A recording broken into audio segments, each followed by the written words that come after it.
Welcome back to another Okest Recap. We don't have any quick news to go over today, so we're going to jump straight into the Legion Go updates. We have some updates from Lenovo's website for BIOS changelogs, as well as a few user guides and manuals, so let's take a look. Taking a look at the BIOS website, you can see that they have the BIOS already posted, and the most recent release was on October 8th, so it's very recent. And you can also check out the README file that has all the changelogs. So if you click download, it's going to pop up another window. And you can see that the most recent one is 1.04.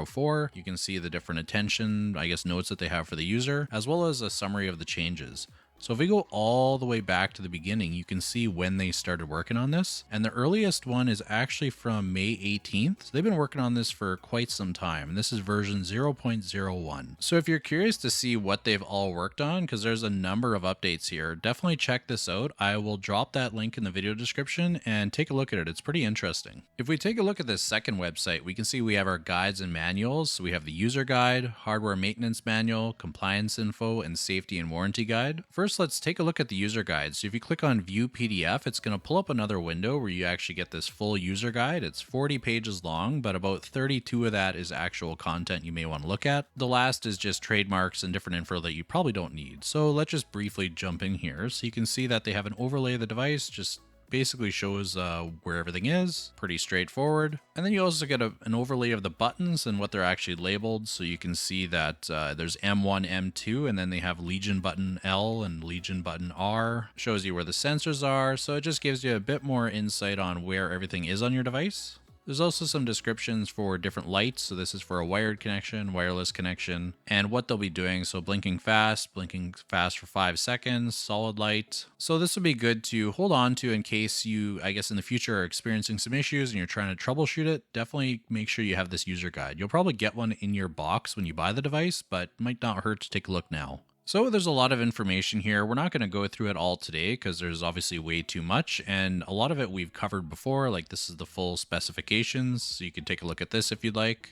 You can see some information about the SSD, the RAM, the Wi-Fi chip, and the USB transfer rate. So there's information about pretty much everything. So I'll drop this link as well. Take a look at it. It's definitely worth looking at. Taking a look at the website again, there's another manual that I wanted to go over, and this is the one that I'm most excited about, and that's the hardware maintenance manual. So if we click on view PDF, you're going to get another window that'll pop up, and it's a 56-page document, and it has a ton of information for any kind of maintenance or repairs that you want to do on your device. I think it's super cool that they've included it. So let's take a look at the table of contents here. You can see that they've listed the tools, and they have a number of guides on how to basically remove whatever you need to. So there's removing the lower case, disconnecting the battery pack, the LCD bracket, the SSD graphite, the SSD itself, the speaker antenna, heatsink, fan, basically anything that you're going to want to do. So let's take a look at the service tools and see what we need here. So we need a Philips PH1 or PH0. They recommend a Pry Tool 1 and tweezers. I'm not sure what the Pry Tool 1 is, but generally if you get an iFixit kit, you're probably going to get everything that you need.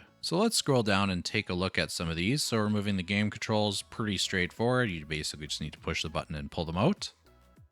Removing the cover, it shows that there are 6 screws here, and this is the coolest part, is it actually specifies the screw size. So if you lose one of these or one of them gets stripped, you can just buy a replacement. And it actually shows where the plastic clips are, which is super cool because when you first take apart a device, sometimes you put your pry tool in there and you may accidentally push against one of these and damage it, which is never fun. So it's kind of nice that they've laid out exactly where they are. Moving down, you can see that they have how to remove the battery here. So this is very important if you want to change your SSD or basically do any other work inside. So this is the one that you want to pay attention to. Probably the first thing is to make sure that you know where it is and how to disconnect it. And if we go further down, you can see that they have some guides on how to remove the LCD bracket, removing the graphite paper that covers the SSD. That's pretty straightforward.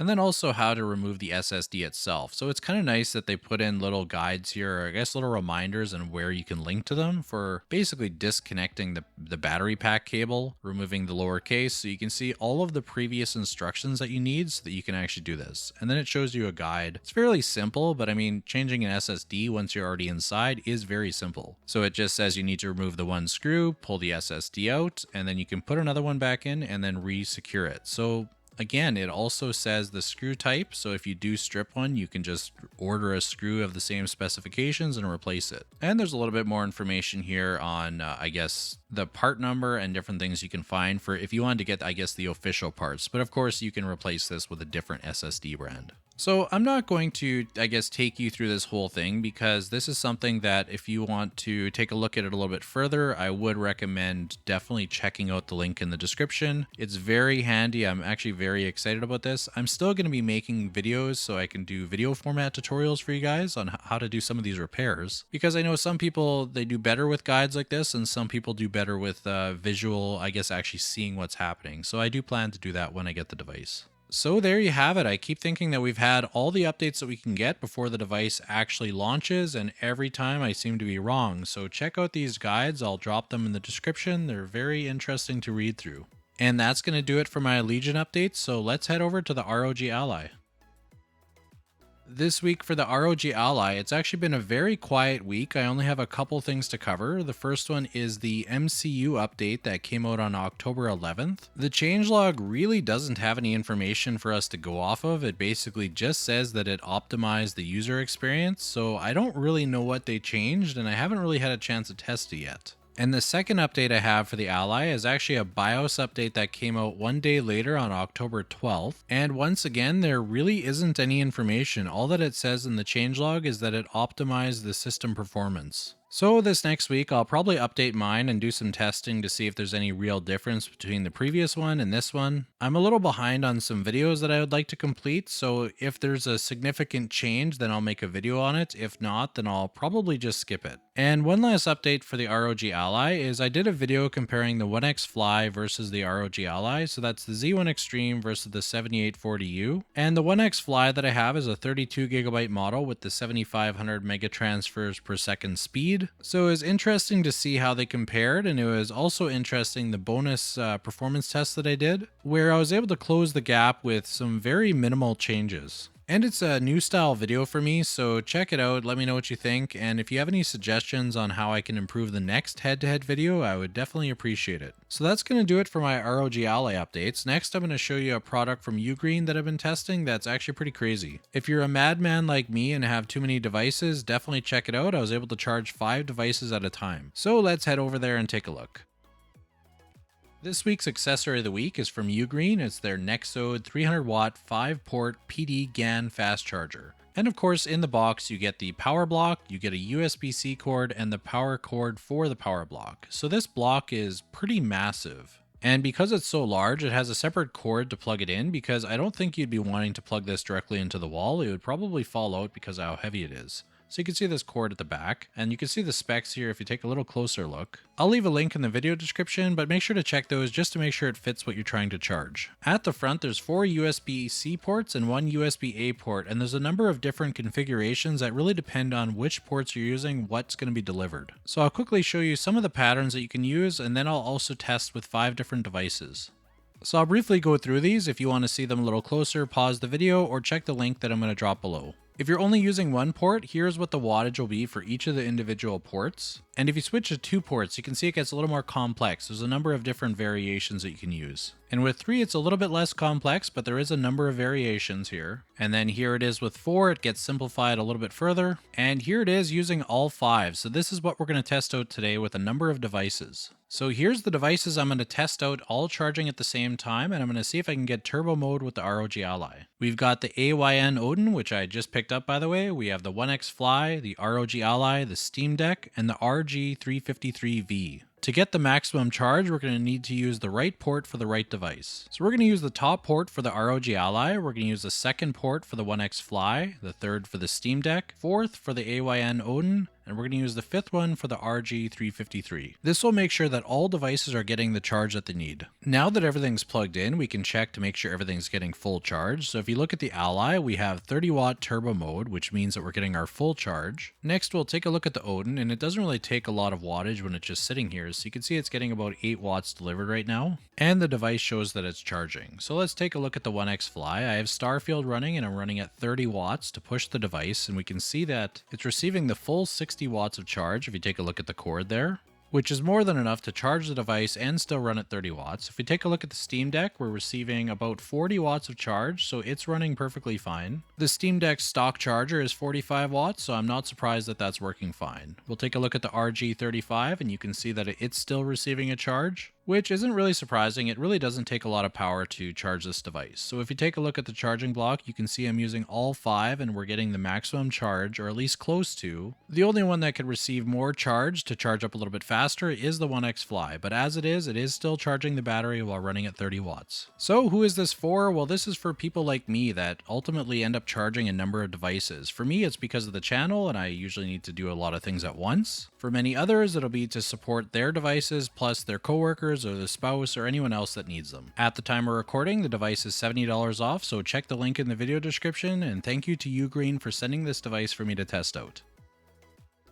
This week for the Steam Deck, we did have a number of software updates, but I'm not going to be going into those today. I will leave a link in the description for you though if you're curious. One thing that I will cover today though is apparently there may be another version of the Steam Deck coming out. Now I'm not necessarily saying a Steam Deck 2, but possibly a revised version. So there was an FCC certification recently for the Steam Deck that seems to suggest that they're going to be upgrading the Wi-Fi chip to possibly a Wi-Fi 6E. And of course, because they're doing some revisions, there's always a chance that they may change some of the internals and possibly for the better. And I'm not saying that they're going to put like a new APU or anything. I really don't think that's the case. I think it's going to be something like maybe some more efficient parts. Maybe they'll take a look at the heatsink or something else. This is a good chance if they were to change anything to kind of do it all together. But of course, I'm speculating and I really don't know what their plans are. So let me know what your thoughts are. Do you think they're going to be making more changes, or do you think it's just going to be the Wi-Fi chip? Let's talk about it in the comments or head over to the Discord server. And that's going to do it for the Steam Deck. At this point, all we have is speculation, so I don't have anything else to really grab onto as far as this new revision. So let's head over to AOKZOE.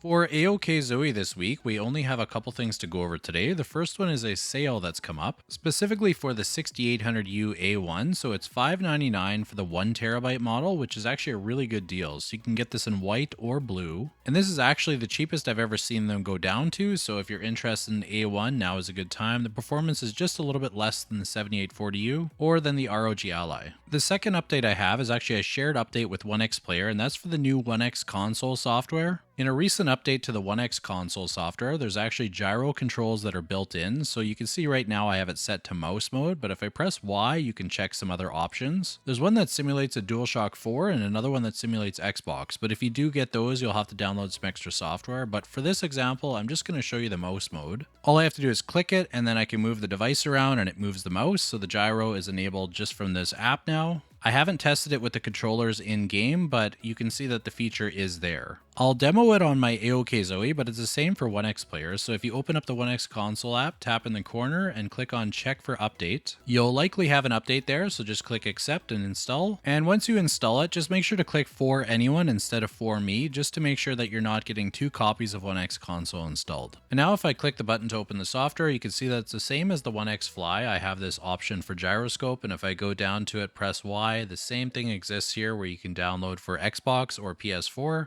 But for today, I'm just going to go ahead and enable the mouse mode, and you can see that when I move the device around, the gyro is working. Aside from the OneX console update, there is a couple of things that I'll go over for OneXPlayer. So if you were looking to purchase the OneXFLY, the place to buy it is no longer the Indiegogo page, but you can actually go directly to their store. You can purchase in white or black, and you can get a 32GB 1TB model for $999 or a 32GB 2TB for $1,099. I'll drop the link in the video description just in case you're interested. And one last update for OneXPlayer, just like I mentioned in the ROG Ally section, I did a video of the OneXFLY versus the ROG Ally, so check it out if you haven't had a chance. It's a new style video for me, so let me know what you think. And that'll do it for AOKZOE and OneXPlayer, so let's move on to AYANEO.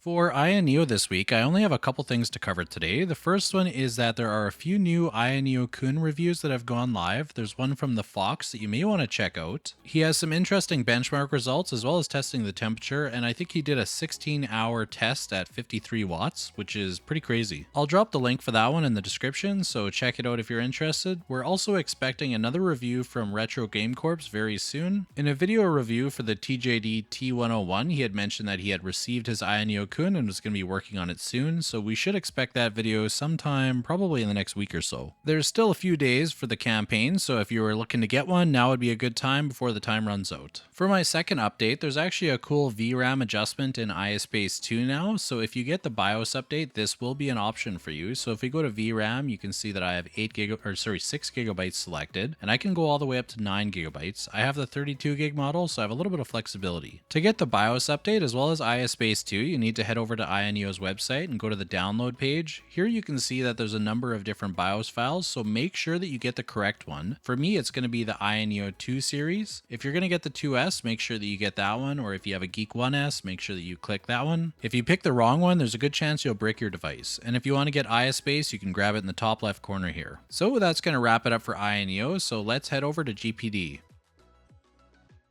I've only got a couple of updates for GPD this week, so all of the 7000 series Win 4 devices that were ordered during the campaign should be shipping out very shortly if they haven't already. It seems that there's just a couple of countries left. I believe it was Brazil, Russia, and Japan that are waiting on their devices, so those should be coming soon if you haven't got a tracking number. Another thing to note for the Win 4 is that they are no longer selling the 7840U, at least for the next couple of months. It seems that they're out of stock. So right now, if you are looking to pick one up, you're only going to be able to get the 7640U versions. Aside from that, one reminder that the Win Mini campaign is coming to a close pretty soon, so if you were looking to get one, you may want to jump on that now. As of the time of recording, there's only 5 days remaining, so again, if you're looking to get one, now is the time. And that's pretty much all I've got for GPD. It's been a bit of a quieter week, so let's move on to AYN. For AYN this week, I only have a couple things to cover, but first of all, I actually picked up an Odin. So you can see in the background here, I have an Odin Pro. It's a little bit worse for wear. It has some custom buttons, but it's definitely going to be my device to learn on. I have an Odin 2 on the way, and I'm not the most familiar with Android gaming and Android emulation, so I'm going to give it a shot. And I figured picking up the Odin 1 would be a great chance to do so. But speaking of the Odin 2, we've seen a number of reviews and first looks come up now, so we talked about this last week that the devices were being sent out. We have a few videos from Retro Game Corps. We've also got some from Joey's Retro Handhelds, and there's also some from Retro Tech Dad. So check these out. It's actually kind of impressive. Some of the performance they were getting in some emulation, like the Switch emulation, not necessarily Tears of the Kingdom, but other games like Mario Odyssey were running surprisingly well. So definitely check out those videos. I'll drop them in the video description if you're curious. So my question to you is, did you pre-order an Odin 2? Are you planning to? Or is Android gaming not really your thing? Let's talk about it in the comments. And that's going to do it for AYN, and that's also the end of this recap. So I hope you enjoyed this video, and thank you for watching.